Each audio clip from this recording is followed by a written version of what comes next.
Bapak Ibu sekalian, sebelum memulaikan ibadah ini, mari kita bersaat teduh sejenak. Selesai. Jemaat Tuhan, marilah kita berdoa. Allah Bapa kami, Sang sumber napas kehidupan seluruh umat manusia, yang kami sembah dan puji di sepanjang kehidupan kami. Terima kasih Tuhan untuk kasih setia serta perlindungan-Mu yang tak berkesudahan atas kehidupan keluarga kami. Dengan kerendahan hati kami memohon kepadamu untuk hadir dan memberkati persekutuan keluarga kami saat ini, dari awal, pertengahan, hingga akhirnya, sehingga persekutuan keluarga ini dapat menjadi kesukaan bagi nama-Mu. Di dalam nama Yesus Kristus kami telah berdoa dan mengucap syukur. Amin.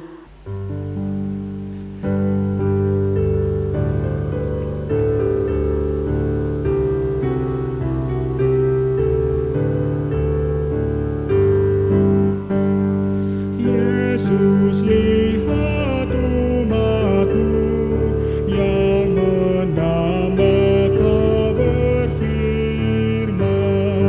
dan arahkan padamu hati dan seluruh indera, hingga kami yang di surga Kau dekatkan pada surga.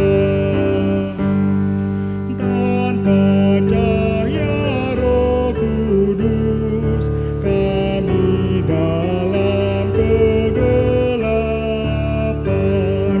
biar oleh sabda-Mu akal budi Kau cerahkan, hingga Tuhan kuasai karena dan ucapan kami.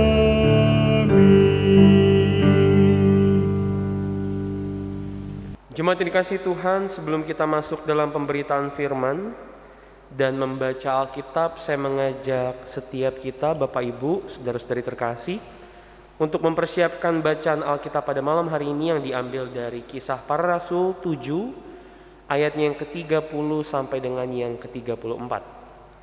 Kisah Para Rasul pasalnya yang ke-7, ayat yang ke-30 sampai dengan ke-34. Apabila Bapak Ibu sudah menemukan bacaan Alkitab yang saya maksud, kita biarkan Alkitab kita tetap terbuka. Kita berdoa mohon bimbingan Roh Kudus. Mari kita berdoa.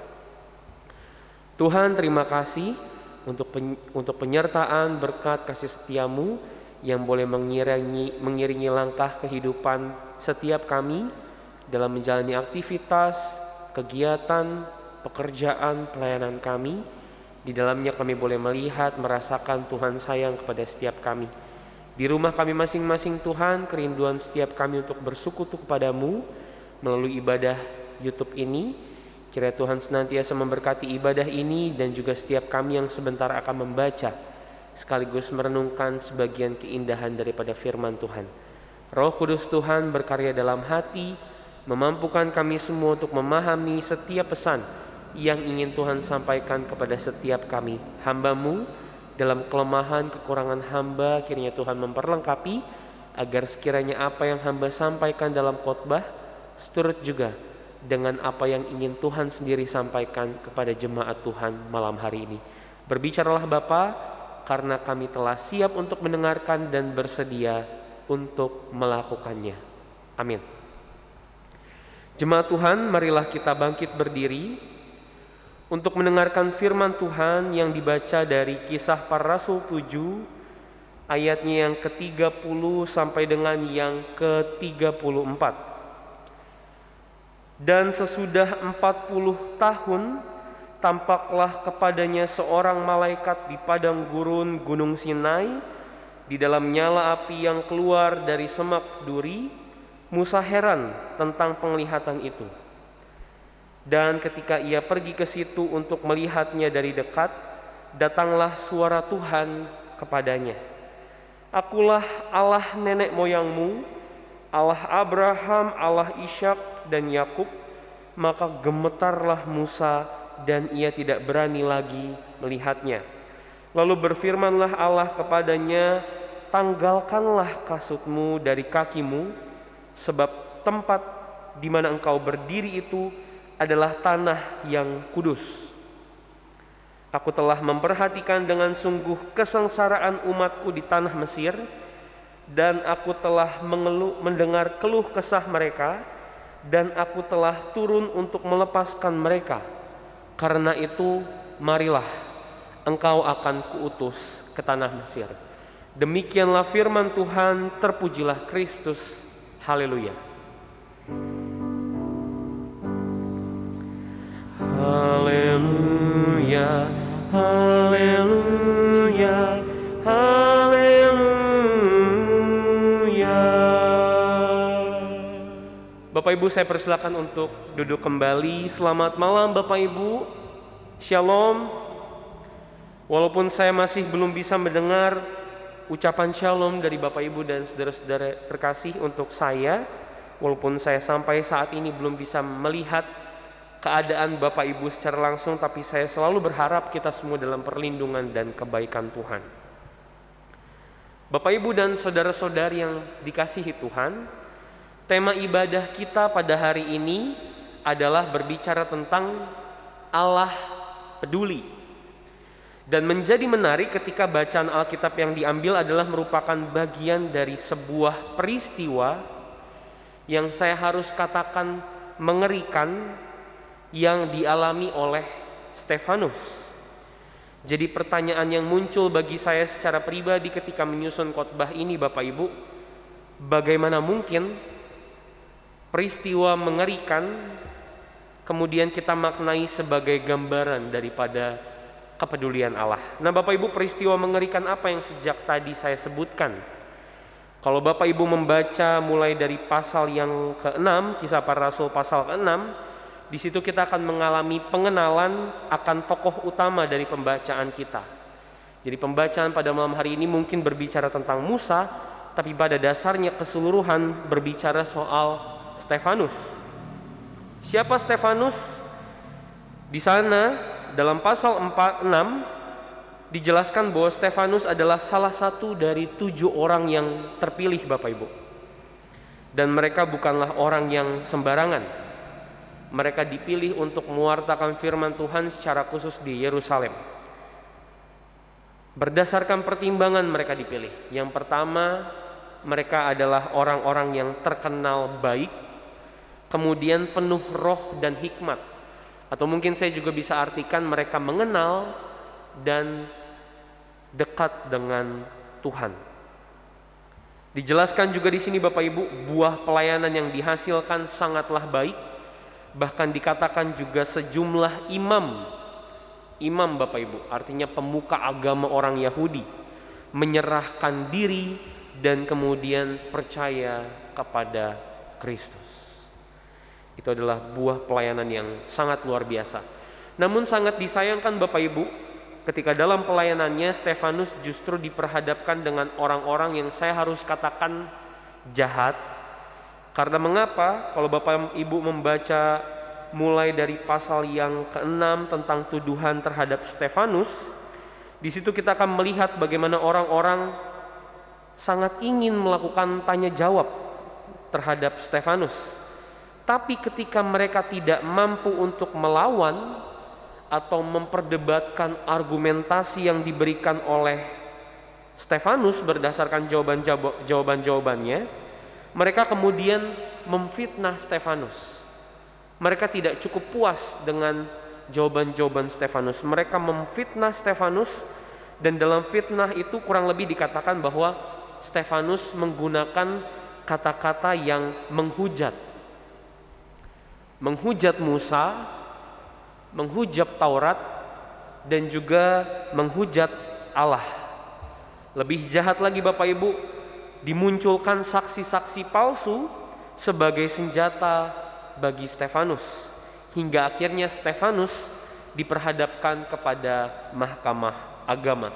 Jadi Bapak Ibu, kalau Bapak Ibu baca pada saat ini pasal yang ke-7, mulai dari ayat yang pertama keseluruhan pasal yang ke-7, itu adalah merupakan, atau pembacaan kita pada hari ini dari ayat 30 sampai 34, itu adalah merupakan potongan dari penjelasan Stefanus terhadap tuduhan yang diperhadapkan kepadanya. Maka itu kalau Bapak Ibu baca pasal 7 ayat 1, itu adalah merupakan pertanyaan yang diberikan oleh imam besar di Mahkamah Agama. Benarkah demikian? Atau kurang lebih seperti ini Bapak Ibu. Benarkah Stefanus kamu menghujat Taurat? Benarkah kamu menghujat Musa? Benarkah kamu menghujat Allah? Dan Stefanus memberikan jawaban dengan menjabarkan secara rinci perjalanan hidup nenek moyang orang Israel. Mulai dari Abraham, masuk lagi ke cerita soal Yakub, masuk lagi ke cerita soal Yusuf, Musa, dan lain seterusnya. Turut serta juga dengan pengalaman iman dan relasi antara umat Israel bersama dengan Allah. Jadi Bapak Ibu, jawaban ini sekaligus merupakan kesaksian bagi Stefanus sendiri bahwa tidak ada hujatan untuk Taurat. Tidak ada hujatan terhadap Musa maupun kepada Allah yang keluar dari mulut maupun yang terfikirkan oleh Stefanus. Jadi Stefanus mau menjelaskan bahwa saya ini paham sejarah, nenek moyang, peristiwa-peristiwa penting dan lain sebagainya. Oleh sebab itu tidak ada kemungkinan bagi Stefanus, bagi saya untuk menghujat Taurat, menghujat Musa, apalagi menghujat Allah. Namun Bapak Ibu, sangat disayangkan pembelaan Stefanus ini tidak disambut dengan baik. Ia dihukum mati. Maka itu kalau Bapak Ibu membaca pada pasal yang ke-7 ayat 54 sampai 60 menjadi gambaran yang menyeramkan soal kematian yang harus dihadapi oleh Stefanus. Diseret, dirajam, dianiaya hingga meninggal. Hal ini disaksikan sendiri oleh Saulus yang nanti kita kenal sebagai Paulus. Peristiwa ini juga yang menyulut tindakan-tindakan penganiayaan terhadap pengikut Kristus di Yerusalem, secara khusus oleh Saulus. Nah Bapak Ibu, waktu saya membaca firman ini secara keseluruhan, kemudian juga melihat tema dan lain sebagainya, mungkin Bapak Ibu juga akan bertanya sama seperti dengan saya, di mana letak kepedulian Allah berdasarkan pembacaan ini. Stefanus dihakimi, difitnah, kemudian hal-hal yang ia keluarkan, ia jelaskan sebagai bentuk pembelaannya tidak diterima, bahkan justru harus mengalami hukuman mati yang saya harus katakan cukup atau sangat keji. Bukankah Bapak Ibu, jika Allah peduli, Stefanus harusnya diselamatkan? Atau paling tidak jangan sampai mengalami kematian yang menyeramkan seperti demikian. Siapa yang mau mati dengan cara dianiaya Bapak Ibu? Nah Bapak Ibu, ternyata kepedulian Allah saya temukan dan nampak berdasarkan pembelaan Stefanus. Jadi cerita tentang perjalanan nenek moyang, cerita tentang kesaksian iman, relasi umat dengan Allah, Musa yang diutus untuk membebaskan Israel dari perbudakan, bukan semata-mata diceritakan, dijelaskan oleh Stefanus untuk menunjukkan bahwa dirinya paham dan mempercayai peristiwa-peristiwa ini, melainkan juga mau mengingatkan bahwa setiap peristiwa yang terjadi adalah rangkaian daripada karya keselamatan Allah, dan itu semua dimulai, itu semua didasari oleh kepedulian Allah kepada umatnya. Abraham disertai diberkati karena kepedulian Allah. Yusuf diberikan hikmat hingga akhirnya menjadi sosok paling penting dalam pemerintahan Mesir oleh karena kepedulian Allah. Musa diutus untuk membebaskan Israel dari Mesir juga oleh karena inisiatif yang didasari rasa pedulinya Allah. Maka itu Bapak Ibu, coba kita baca pada ayat yang ke-34. Aku telah memperhatikan dengan sungguh-sungguh kesengsaraan umatku di tanah Mesir, dan aku telah dengar keluh kesah mereka, dan aku telah turun dan melepaskan mereka. Karena itu marilah engkau akan kuutus ke tanah Mesir. Dari perkataan ini Bapak Ibu, kita boleh menyaksikan bahwa niat Allah mengutus Musa oleh karena rasa kepedulian Allah terhadap umatnya.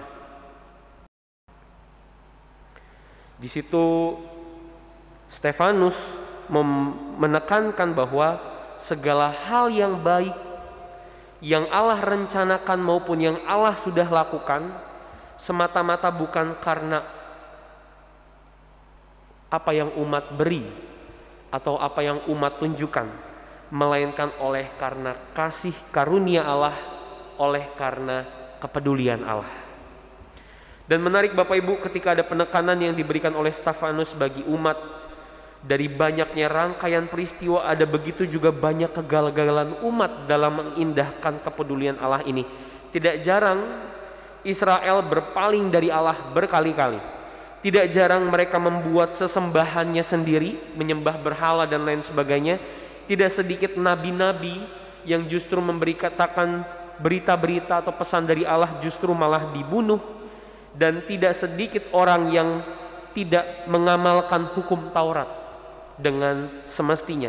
Bagi Stefanus, Bapak Ibu, Stefanus mau menambahkan dari peristiwa sejarah, Stefanus mau menekankan bahwa sejak lama Israel sebenarnya seringkali menolak pekerjaan Roh Kudus, bahkan apa yang juga dikerjakan oleh Roh Kudus dalam dirinya pada saat itu, hingga akhirnya ia harus dihukum mati. Nah Bapak Ibu, penekanan ini yang kemudian dijadikan alasan untuk hukuman mati bagi Stefanus.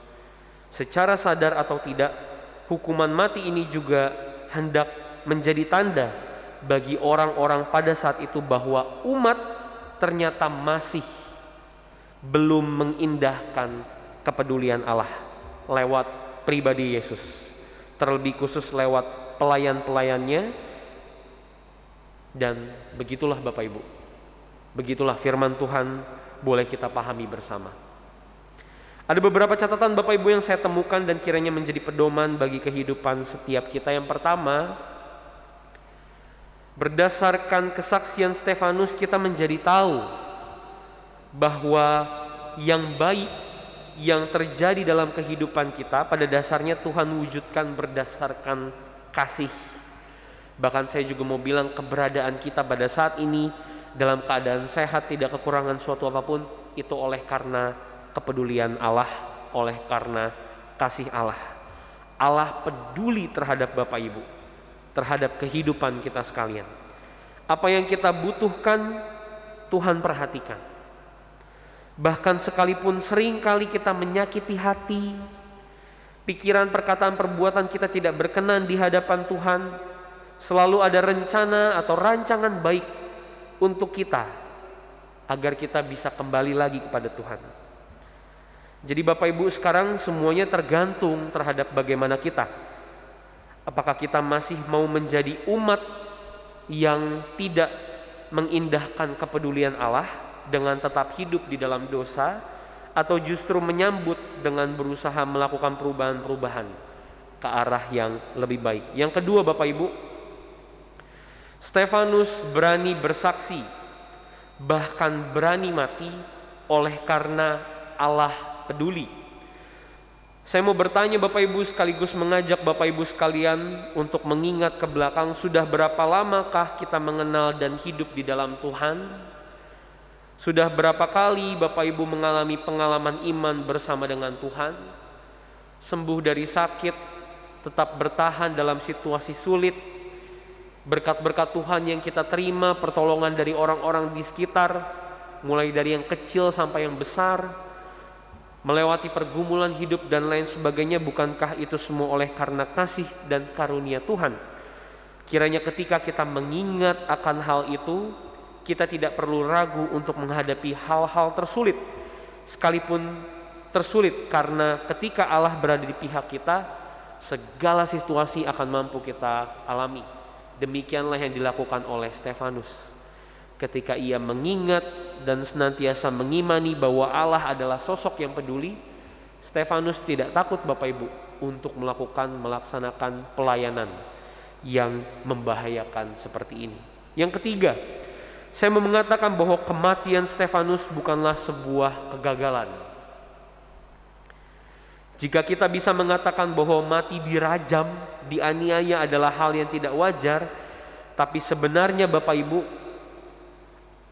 ini adalah sebuah kebahagiaan jika itu dilakukan demi kehormatan dan kemuliaan nama Tuhan. Kiranya semangat Stefanus dalam pelayanannya juga menular bagi setiap kita, bahkan bagi saya secara pribadi. Dalam kondisi sulit, dalam pergumulan, tidak jadi alasan bagi setiap kita untuk berhenti melayani, apalagi menunda-nunda untuk melakukan tindakan kasih dan lain sebagainya. Melainkan apa yang terbaik selalu kita lakukan demi kehormatan dan kemuliaan nama Tuhan, sebagai kesaksian iman, juga sebagai ungkapan syukur bahwa Tuhan telah lebih dulu peduli terhadap kehidupan setiap kita. Tuhan memberkati setiap kita Bapak Ibu. Senantiasa jaga kesehatan. Tuhan Yesus memberkati. Haleluya. Amin.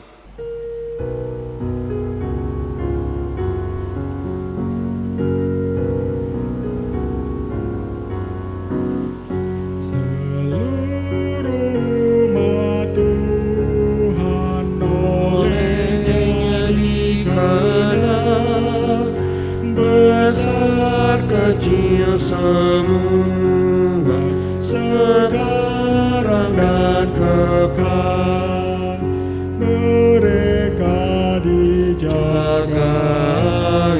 di dalam dunia, baik hidup maupun mati, mereka miliknya. Maupun mati, mereka miliknya. Mereka dikenalnya yang harapnya teguh, mengaku Yesus saja Tuhannya yang kudus. Mereka disinari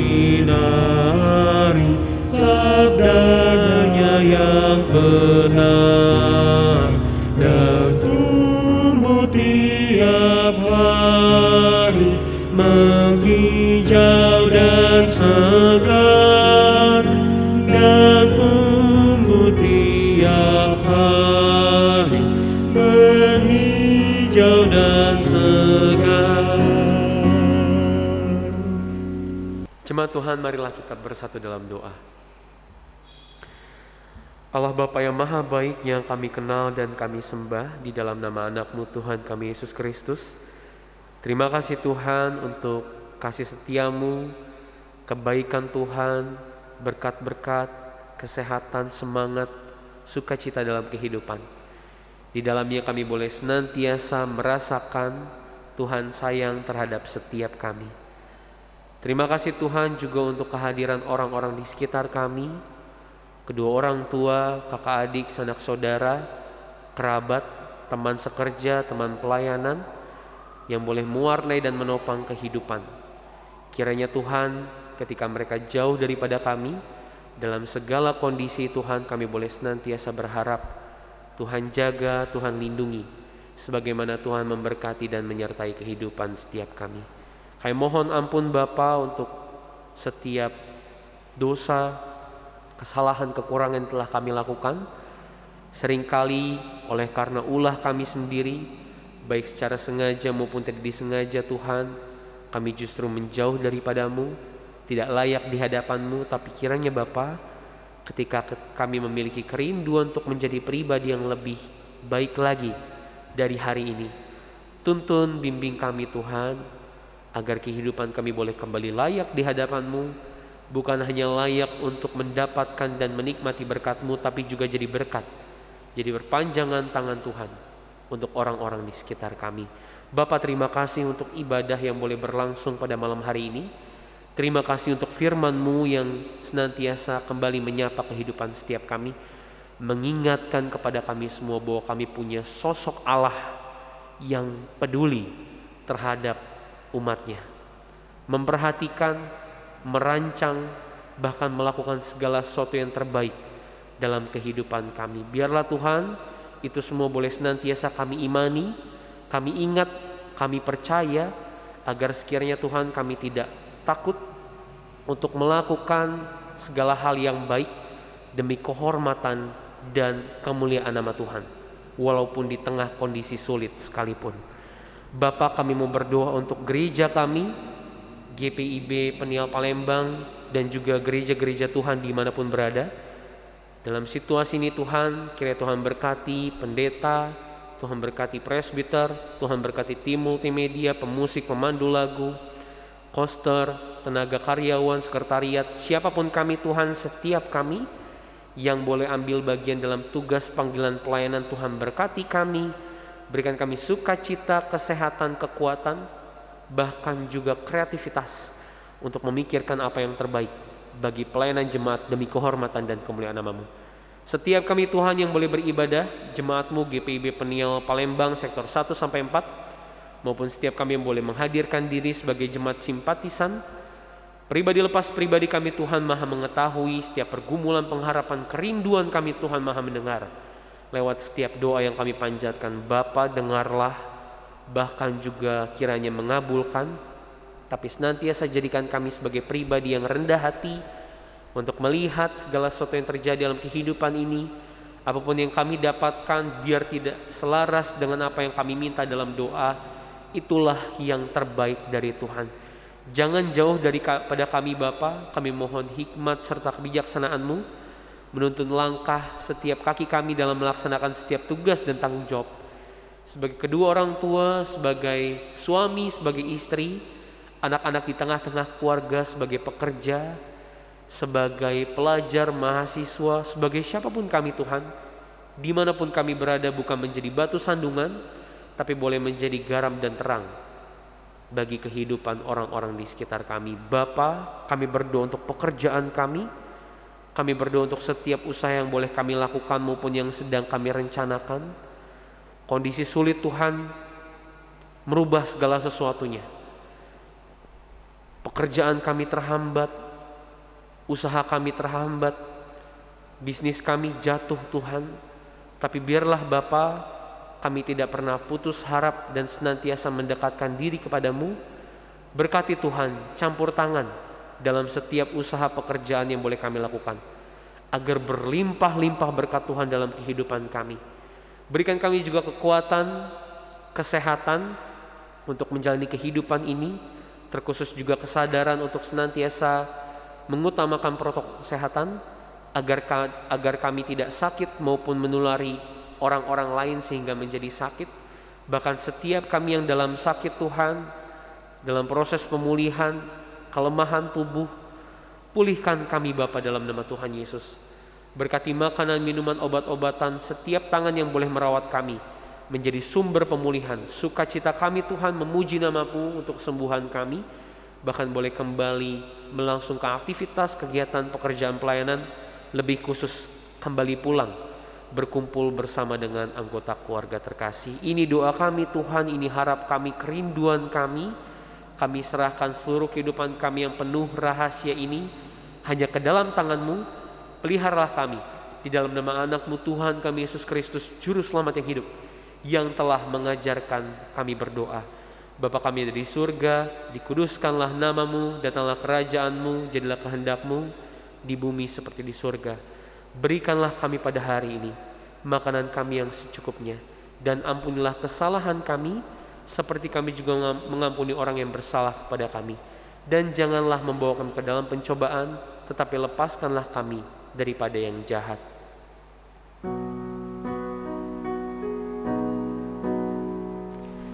Karena Engkaulah yang empunya kerajaan dan kuasa dan kemuliaan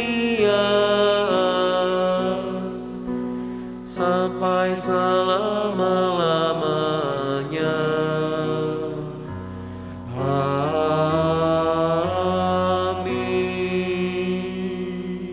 Bapak Ibu sekalian, marilah kita memberi persembahan kepada Tuhan dengan hati, mulut, dan tangan kita, sebagaimana yang tertulis dalam Maliki 3 ayat 10. Firman Tuhan berkata, Bawalah seluruh persembahan persepuluhan itu ke dalam rumah perbendaharaan, supaya ada persediaan makanan di rumahku. Dan ujilah aku, firman Tuhan semesta alam. Apakah aku tidak membukakan bagimu tingkap-tingkap langit dan mencurahkan berkat kepadamu sampai berkelimpahan. Tuhan memberkati.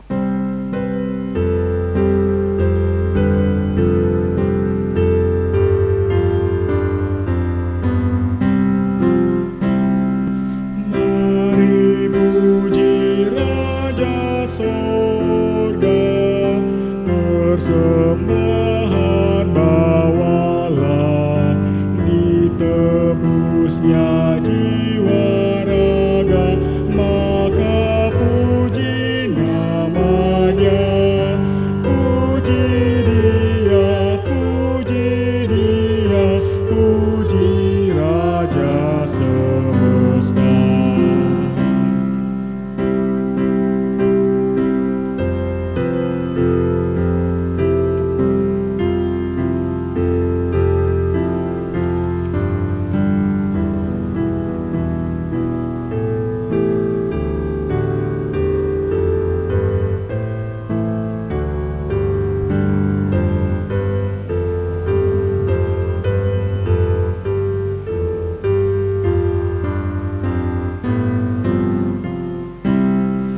Bagai Bapa yang penyayang, siapa kita Ia tahu. Tangan kasih-Nya menantang di tengah bahaya maut. Puji Dia, kasih-Nya seluas laut. Bapak Ibu sekalian, marilah berdiri untuk menyerahkan persembahan ini kepada Tuhan dalam doa syukur. Mari kita berdoa. Kami bersyukur kepadamu ya Tuhan untuk limpah kasih dan pemeliharaanmu sampai saat ini. Berkati dan kuduskan persembahan yang kami bawakan ini menjadi berkat dalam karya kasih dan kesaksian bagi sesama, bahkan untuk memuliakan namamu di dunia. Dalam nama Yesus Kristus, Sang Sumber Berkat, kami telah berdoa. Amin. Jemaat Tuhan, marilah kita kembali ke dalam kehidupan kita sehari-hari dan laksanakanlah firman Tuhan yang telah kita dengar.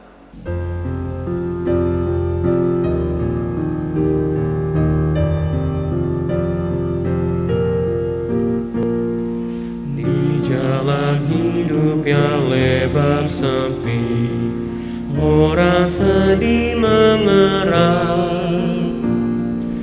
Tolong mereka yang dalam gelap, bawalah sinar terang. Pakailah aku jalan berkat, memancarkan cahayamu.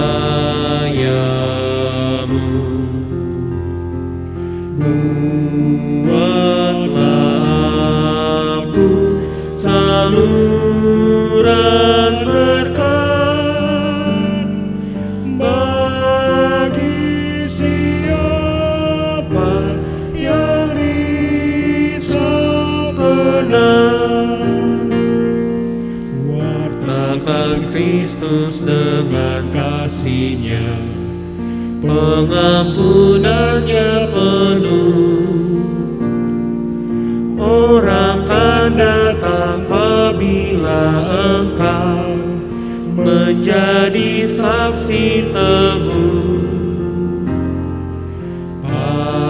Pakailah aku jalan berkat-Mu, memancarkan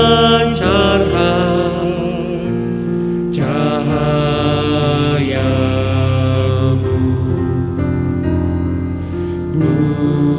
Buatlah